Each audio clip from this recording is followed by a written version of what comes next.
கோவையில் காந்திபுரம், உக்கடம் உள்ளிட்ட இடங்களில் கனமழை பெய்து வருகிறது. கூடுதல் விவரங்களை வழங்குகிறார் செய்தியாளர் மோகன். அங்க இருக்கக்கூடிய மழை நிலவரம் என்ன, விரிவா பதிவு செய்யுங்க. கோவையில் கடந்த சில தினங்களாகவே மேகமூட்டத்துடன் காணப்பட்டது. கருமேகங்கள் சூழ்ந்த நிலையில் ஆங்காங்கே அவ்வப்போது சிறு தூறல் போட்டு வந்தது.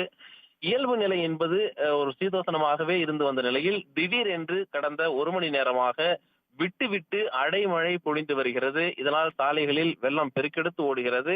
வாகன ஓட்டிகள் சிரமத்துடன் வாகனங்களை ஓட்டக்கூடிய நிலையும் ஏற்பட்டிருக்கிறது. கோவை மாநகருக்கு உட்பட்ட காந்திபுரம், உக்கடம், சௌரிபாளையம், ராமநாதபுரம், சுங்கம், பந்தயசாலை உள்ளிட்ட பல்வேறு மாநகரனுடைய பகுதிகளிலும் மழை என்பது பொழிந்து வருகிறது. இந்த மழை பொழிவின் காரணமாக தற்பொழுது பள்ளி, கல்லூரி விடக்கூடிய நேரமாக இருக்கிறது. சிலர் பணி முடிந்து திரும்பக்கூடிய நேரமாக இருக்கிறது.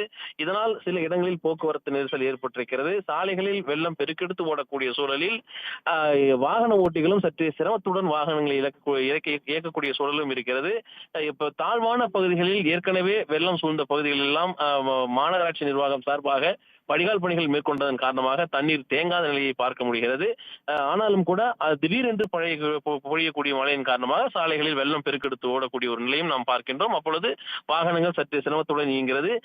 இந்த கடந்த ஒரு மணி நேரமாக பொழியக்கூடிய அடைமொழியின் காரணமாக கோவை மாநகர் மற்றும் புறநகர் பகுதிகள் என பல இடங்களிலும் குழுமையான சூழல் நிலவுகிறது.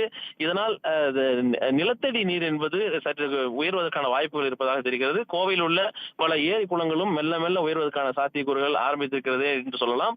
இதன் காரணமாக பொதுமக்கள் மிகுந்த மகிழ்ச்சி அடைந்திருக்கின்றார்கள். விவரங்களுக்கு நன்றி மோகன். உடனுக்குடன் செய்திகளை தெரிந்து கொள்ள சன் நியூஸ் பெல் ஐகானை கிளிக் பண்ணுங்க.